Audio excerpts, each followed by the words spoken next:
Muy bien, pues vamos a empezar con esta clase de enfermedad inflamatoria intestinal. Yo soy el doctor Díaz Reina, mucho gusto, soy gastroenterólogo. No todas las diarreas son iguales, hay que empezar por ahí. Hay que determinar pues qué tipo de diarrea está teniendo un paciente, ¿no? Para empezar, tenemos que saber si la diarrea es real. Nosotros consideramos cuando un paciente tiene diarrea, cuando tiene más de 3 evacuaciones al día. Muchos medicamentos provocan diarrea, entonces siempre hay que descartar que algún medicamento esté provocando este cuadro. Hay que distinguir entre una diarrea aguda y crónica. Una enfermedad inflamatoria intestinal nunca va a producir una diarrea aguda. Entonces hay que considerar que es una diarrea crónica la que va a estar relacionada a la enfermedad inflamatoria intestinal.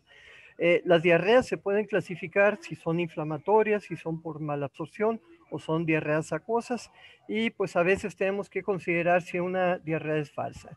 Estos puntos son importantes para explicar pues, por qué la enfermedad inflamatoria intestinal, el tipo de diarrea que produce, se comporta de esa forma.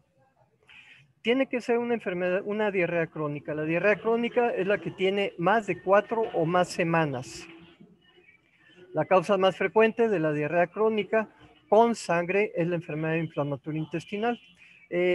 Ocurre mucho el error en nuestro país de atribuir a la amibiasis como la causa principal de las diarreas, sobre todo si tiene sangre. Sin embargo, es muy raro que la amibiasis realmente llegue a producir un sangrado de tubo digestivo, a menos de que esté produciendo úlceras en el colon. El diagnóstico diferencial con causas infecciosas que se pueden comportar como una enfermedad inflamatoria intestinal es la Yersinia, el Campylobacter, el citomegalovirus, la enteritis por radiación, la colitis isquémica y el cáncer de colon y recto. La diarrea inflamatoria, a diferencia de otros tipos de diarrea, se caracteriza por eso. Son evacuaciones escasas, son frecuentes, son sanguinolentas y se van a caracterizar por tener tenesmo, fiebre y un dolor abdominal. Por lo tanto, es una diarrea crónica que se comporta de esa forma. La colitis ulcerativa y la enfermedad de Crohn, pues ambas producen úlceras en la mucosa. Por lo tanto, va a haber una disrupción de la mucosa e inflamación. Característicamente, si hacemos un estudio del excremento, vamos a encontrar leucocitos, pero hay otras pruebas que ya son mucho más objetivas y específicas de la enfermedad inflamatoria intestinal, como es la determinación de la lactoferrina y la calprotectina. Ambas se determinan en heces fecales y son productos de degradación de neutrófilos que son mucho más específicos que los leucocitos en heces. Por lo tanto, para hacer el diagnóstico diferencial entre una enfermedad que no sea inflamatoria a una enfermedad inflamatoria intestinal, yo les sugiero que determine la calprotectina fecal o la lactoferrina. La proteína C reactiva y la velocidad de segmentación globular son reactantes de fase aguda, al igual que la albúmina sérica. Todas estas pueden estar elevadas en la enfermedad inflamatoria intestinal. Cuando nosotros pensamos que es una diarrea inflamatoria, el estudio de elección para llegar al diagnóstico y para la toma de biopsias es la colonoscopía. Este es un caso que yo tuve de una paciente femenino de 62 años que ya tiene una larga evolución con diarrea crónica, con sangre en sus evacuaciones, con dolor abdominal. Ella se hizo esta colonoscopía y como ven ustedes, pues prácticamente todo el colon está afectado por úlceras. La imagen de abajo a la derecha ya es un pseudopólipo inflamatorio, pero esto es considerado una pancolitis ulcerativa, es una enfermedad ulcerativa del colon. Ella tenía estas características en su biometría hemática que deben de considerar siempre, casi siempre van a tener algún grado de anemia, que debe ser habitualmente microcítica hipocrómica, pueden tener algo de elevación de los leucocitos, que en este caso pues esta paciente no lo tenía. Los electrolitos en esta paciente pues prácticamente estaban normales, a excepción del hierro que estaba bajo, porque es una anemia por sangrado. Estos son los demás electrolitos y vean ustedes, la proteína C reactiva es un reactante de fase aguda que esta paciente la tenía elevada unas 4 o 5 veces. Pero algo muy importante es el examen de excremento. En el examen de excremento vamos a buscar sangre oculta, la cual esta paciente tiene 3 cruces, y vamos a ver leucocitos en heces. Vean ustedes, 2 cruces, de los cuales representan neutrófilos el 90%. Por lo tanto, si hay leucocitos en heces con una diarrea crónica, con sangre en el excremento, pues nosotros tenemos que pensar en enfermedad inflamatoria intestinal y precisamente esto es lo que la paciente tenía. En cuanto a la epidemiología, pues hay dos tipos de enfermedad inflamatoria intestinal, la colitis ulcerativa y la enfermedad de Crohn. Se diferencian cada una en que la colitis ulcerativa exclusivamente afecta el colon y es una enfermedad que afecta exclusivamente la mucosa, y la enfermedad de Crohn que puede afectar desde la boca hasta el recto, incluso el ano, y se caracteriza por una afección transmural. Por lo tanto, es más grave la enfermedad de Crohn que la colitis ulcerativa y puede llevar a más complicaciones. La incidencia y prevalencia pues es variable según el país. Esta es una enfermedad de origen europeo, del Mediterráneo. Se supone que pues la raza blanca la padece más que la raza mestiza, como somos nosotros.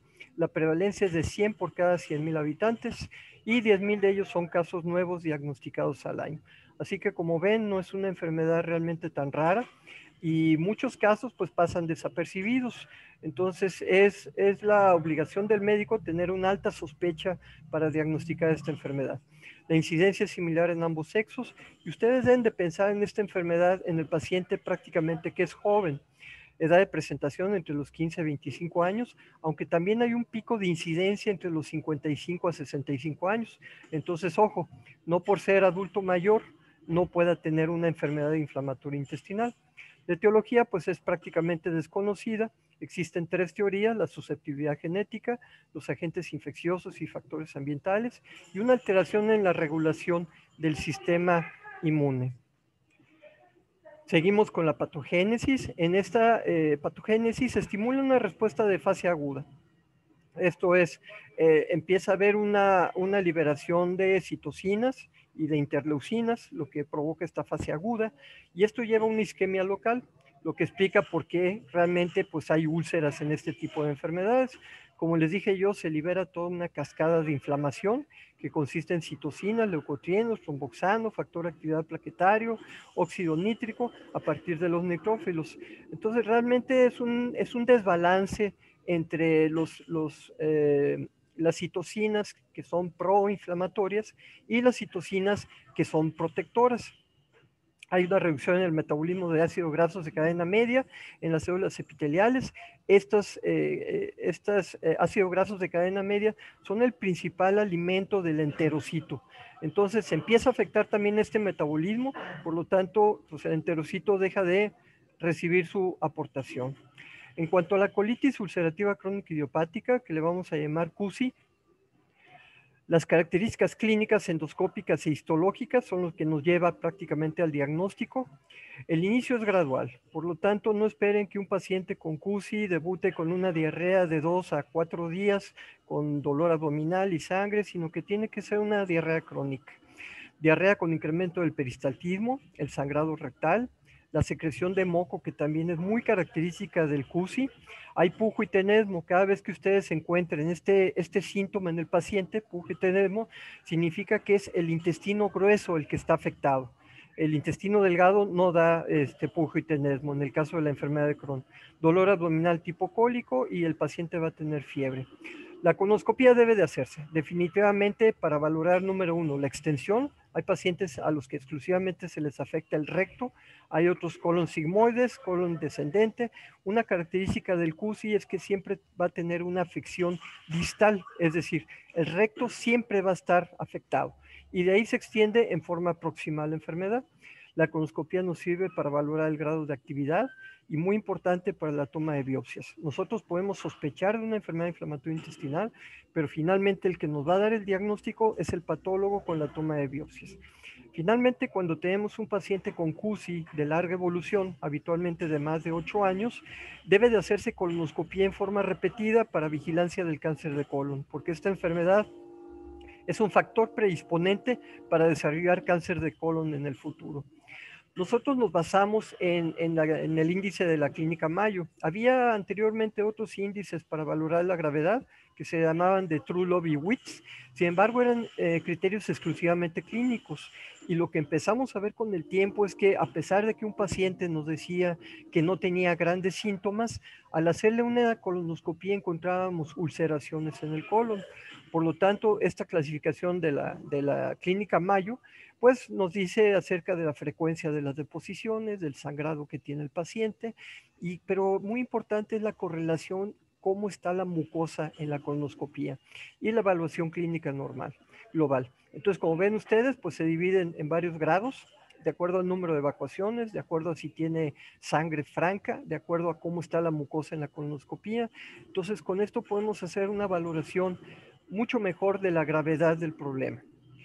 En cuanto a la anatomía patológica, pues 20 a 50% van a tener una pancolitis. Esto significa que está afectado todo el colon. 50% afecta solamente el colon distal. La característica que vemos en la colonoscopía es que es una mucosa hiperémica, edematizada y granulada.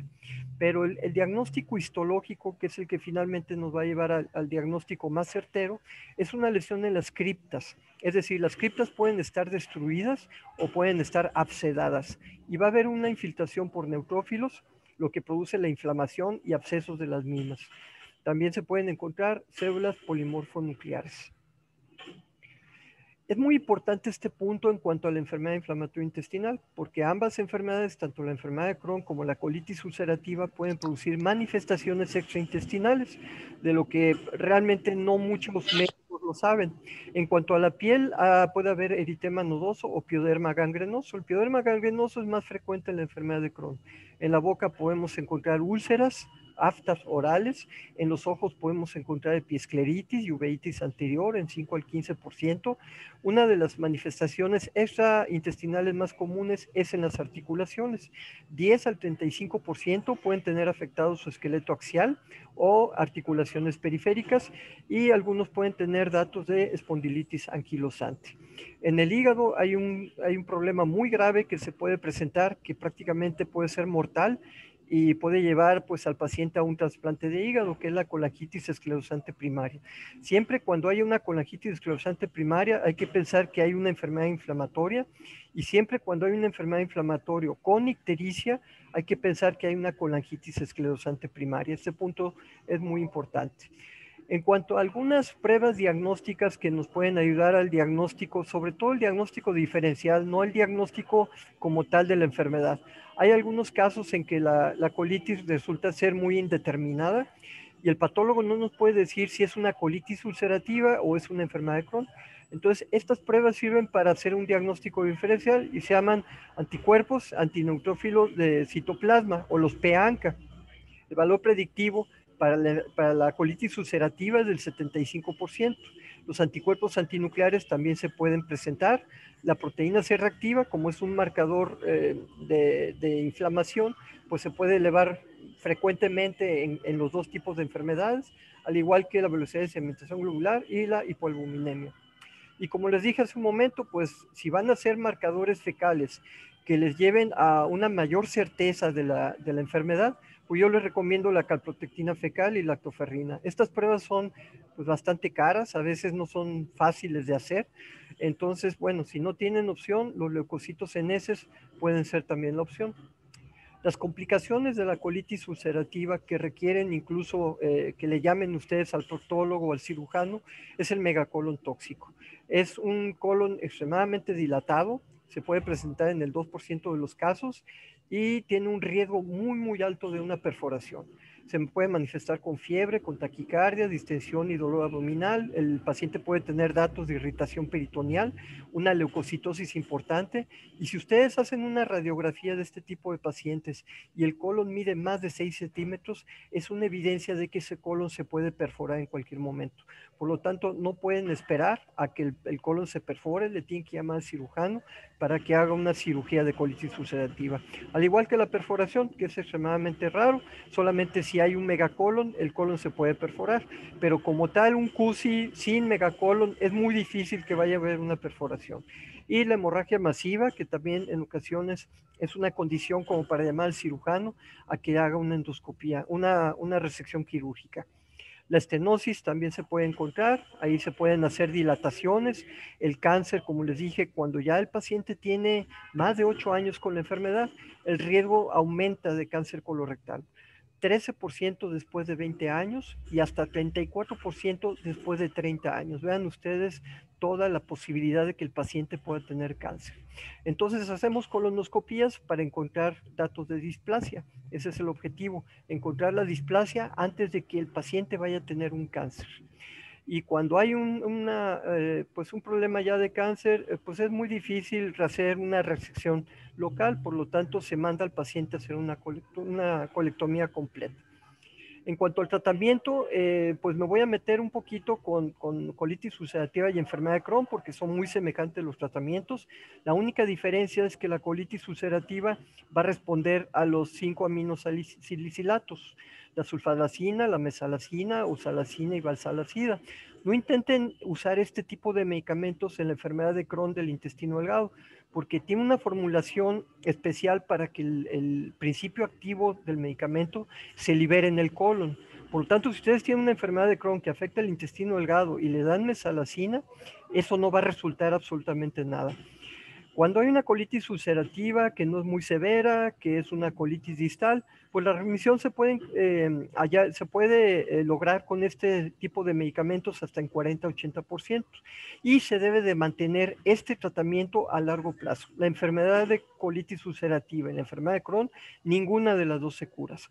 Se alcanza una respuesta en las primeras 4 o 8 semanas de tratamiento. La dosis de la sulfasalicina es de 3 a 4.5 gramos por día y el de la mesalacina es de 2.4 a 4.8 gramos por día. Es decir, es una dosis alta, así que deben de prevenir al paciente que no se asuste porque va a tomar mucho medicamento al día. Pero la piedra angular de la enfermedad inflamatoria intestinal realmente es el esteroide. Se debe delimitar a los pacientes que tienen una actividad grave o fallan al tratamiento con 5 aminosalicílicos. Cuando es una colitis ulcerativa o una enfermedad de Crohn severa, se recomienda mejor hospitalizar al paciente, administrarle los esteroides por vía intravenosa. La hidrocortisona puede ser una buena opción, la metilprednisolona también lo puede ser, 100 miligramos cada 8 horas y esperar al que el paciente responda al esteroide. Si se trata de un paciente ambulatorio, pues se puede tratar con prednisona de 40 a 60 miligramos al día y esto alcanza una remisión de 90% en las primeras 2 semanas. Vean ustedes cómo el esteroide es rápido y es efectivo. Sin embargo, no deben de mantener a un paciente con esteroides por el riesgo de los efectos secundarios. Sobre todo si es un paciente de edad avanzada, el riesgo de la osteoporosis es altísimo cuando se usan esteroides. La otra opción son los inmunosupresores. Sin embargo, la cetropina, que es el que más utilizamos, es un medicamento que alcanza su terapia, sus valores terapéuticos aproximadamente en un mes. Por lo tanto, no esperen que la cetropina les vaya a solucionar un problema agudo de una colitis ulcerativa o una enfermedad de Crohn. La dosis habitual es de 2 a 2.5 miligramos por día y es una buena opción en el paciente que depende de esteroides, porque la cetropina no tiene los mismos efectos que el esteroide y es seguro utilizarlo a largo plazo. Sí se han encontrado algunos inconvenientes como el cáncer de piel, pero bueno, la cetropina sí puede ser una buena opción. La ciclosporina, pues es un inmunosupresor muy potente que únicamente lo utilizamos cuando un paciente tiene un cuadro muy agudo, una hemorragia muy severa y está a punto de entrar a cirugía que le quiten el colon. La ciclosporina puede ser un medicamento de rescate o una terapia de rescate a dosis de 4 miligramos por kilogramo a día. Esto es por vía intravenosa. Y bueno, desde hace algunos años tenemos estos medicamentos que vinieron a cambiar todo el esquema de tratamiento para la enfermedad inflamatoria intestinal, que son los anticuerpos monoclonales dirigidos contra el factor de necrosis tumoral alfa. De estos es el infliximab, el adalimumab, el certolizumab y el golimumab. El primero que salió al mercado fue el infliximab, es intravenoso, y los otros son subcutáneos. Pero este tipo de medicamentos es riesgoso utilizarlos, disminuye mucho la respuesta inflamatoria, pero predispone al paciente a que pueda tener infecciones en cualquier tipo del cuerpo infecciones oportunistas, e incluso está también descrito que puede provocar cáncer de intestino delgado. Por lo tanto, este tipo de terapias solamente se limita a los pacientes que están extremadamente graves de su enfermedad y que no respondieron a la terapia habitual, que es con esteroides o con 5-aminosalicílicos. Y después vinieron unas moléculas nuevas que le llamamos moléculas pequeñas, que es el vedolizumab, ustekinumab y el tofacitinib.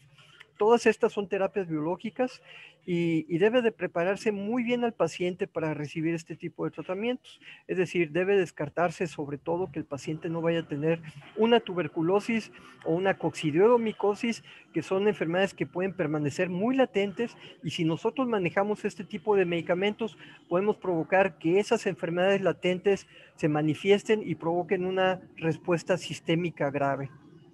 El tratamiento quirúrgico pues se limita cuando el paciente se perfora, cuando tiene una hemorragia grave, cuando es refractaria al tratamiento médico, es decir, con esteroides. Si ustedes tienen un paciente que iniciaron esteroides, no deben de esperar más de 5 días para tomar la decisión de hacer algo con el paciente.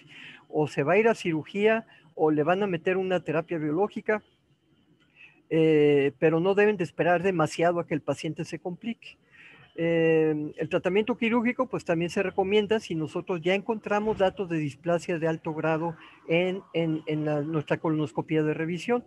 Cuando se trata de una colitis ulcerativa, el tratamiento quirúrgico de elección es la colectomía total, y le hacen un reservorio a nivel del ano que se llama ilioanoanastomosis. Desgraciadamente no les va muy bien a estos pacientes porque también ese reservorio a veces desarrolla enfermedad inflamatoria intestinal y el paciente es muy difícil de manejar cuando tiene esta complicación. En cuanto a la enfermedad de Crohn, pues por definición es una entidad inflamatoria también crónica, pero que puede afectar todo el tubo digestivo, desde el esófago hasta el ano. Incluso podemos tener enfermedad de Crohn exclusivamente limitada al esófago o exclusivamente limitada al duodeno, sin que afecte el resto del tubo digestivo.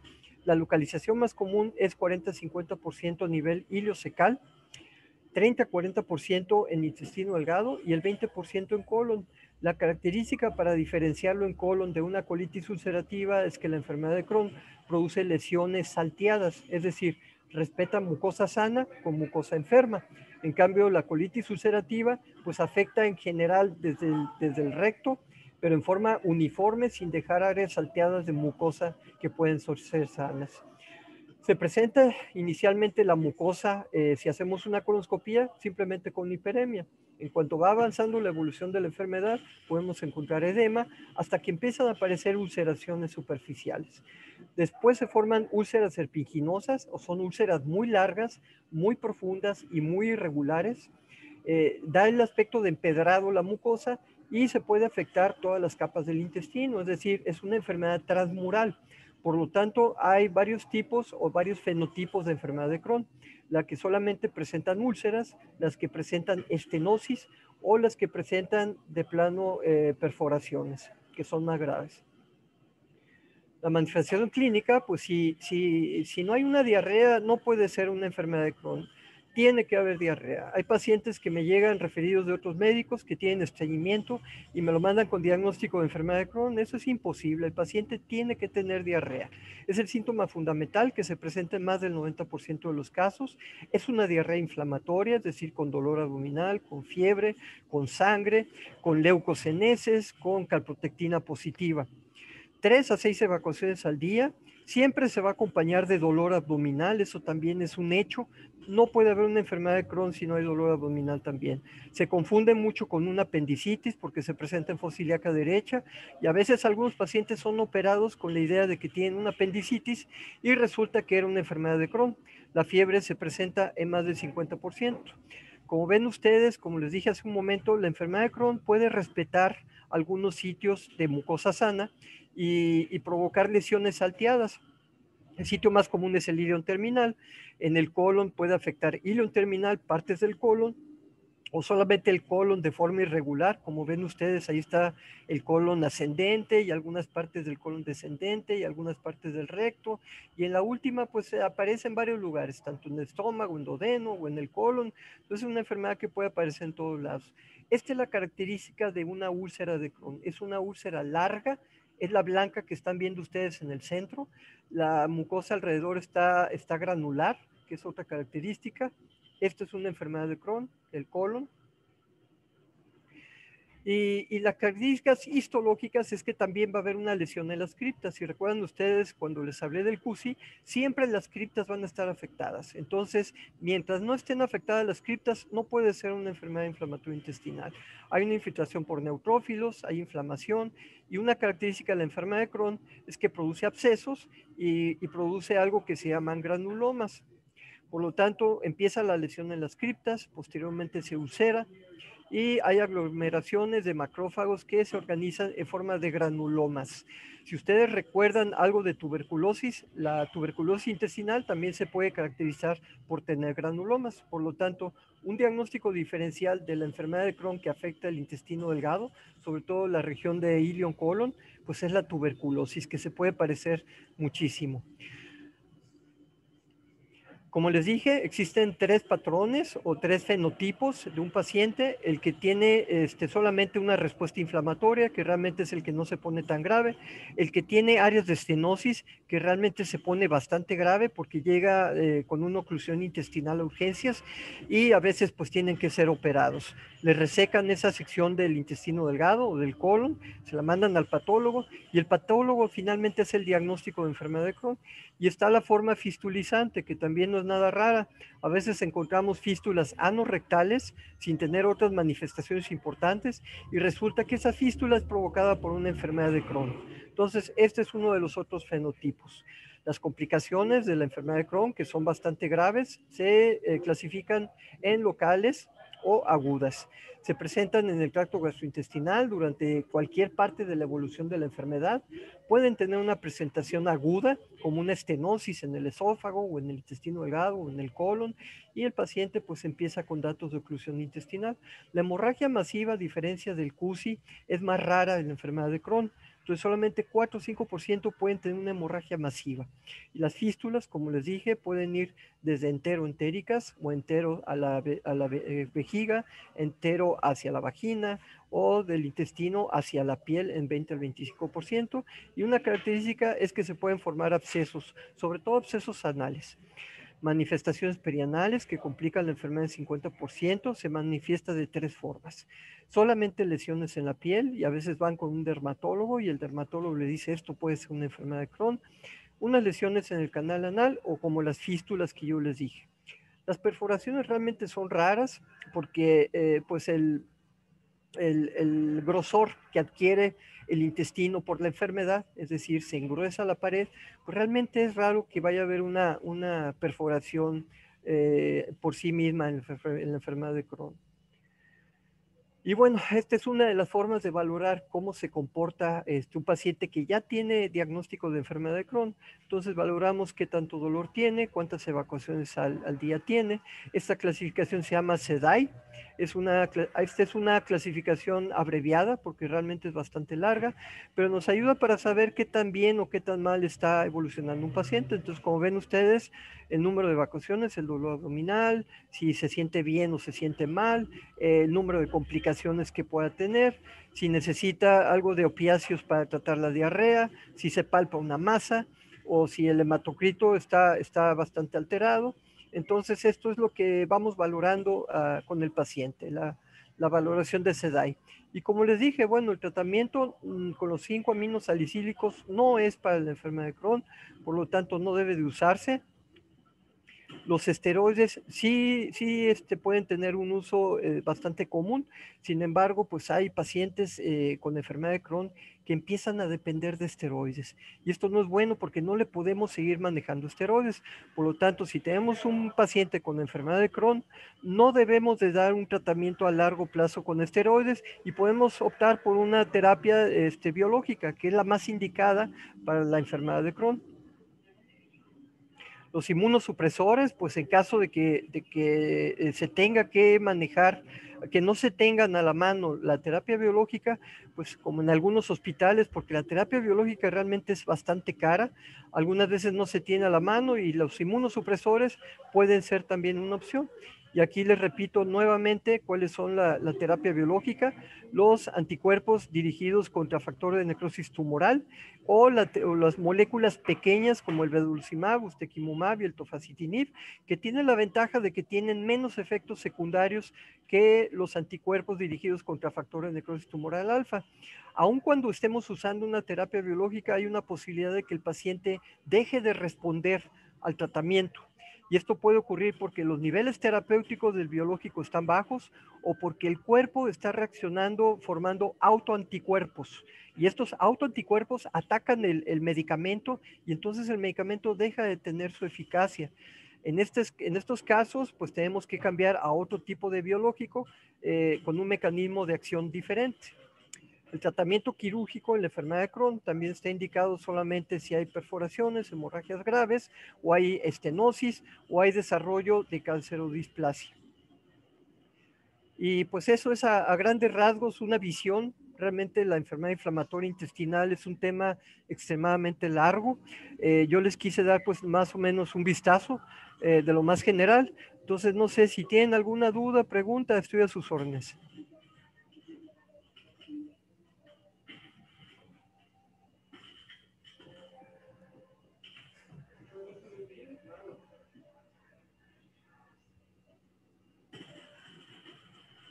Doc, habla Fernando Zúñiga.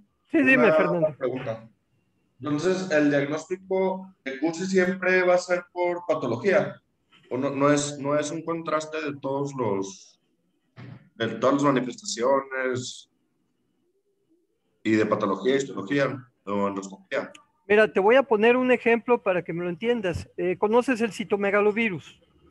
Puede afectar también el colon y cuando haces una colonoscopía, el citomegalovirus va a producir el mismo tipo de úlceras que la colitis ulcerativa. Van a estar prácticamente idénticos. No hay una Ok. forma de que el endoscopista te pueda decir esto es un CUSI o esto es un citomegalovirus. Por lo tanto, el diagnóstico prácticamente debe ser histológico. Entonces, no te puedes confiar en lo que te dice exclusivamente el endoscopista. Toma las biopsias y el patólogo es el que te va a decir si es una colitis ulcerativa o una enfermedad de Crohn. El problema a veces que tenemos con los patólogos es que tienen que tener mucha agudeza como para diagnosticar una enfermedad de Crohn. No es tan fácil. La colitis ulcerativa es más fácil para un patólogo, pero la enfermedad de Crohn es bastante difícil. Entonces, prácticamente los patólogos han hecho una rama especializada en enfermedad inflamatoria intestinal, que prácticamente se cuentan con una mano en todo el país. Y si él tiene la suficiente experiencia para diagnosticarte una enfermedad de Crohn, te la va a diagnosticar. Entonces, no es la clínica porque se puede parecer, incluso se puede parecer mucho a una amibiasis ulcerada también. Entonces, no te puedes confiar en la clínica. Y tampoco te puedes confiar en la clínica para saber si una enfermedad es grave o es leve, porque hay pacientes que tienen síntomas muy leves y resulta que tienen una enfermedad muy grave en el colon y viceversa. Entonces, la clínica solamente te debe de hacer sospechar de que se puede tratar una enfermedad inflamatoria intestinal y no debes de tardar en hacer una colonoscopía y toma de biopsias. Excelente, Doc. Gracias. De nada, Fernando.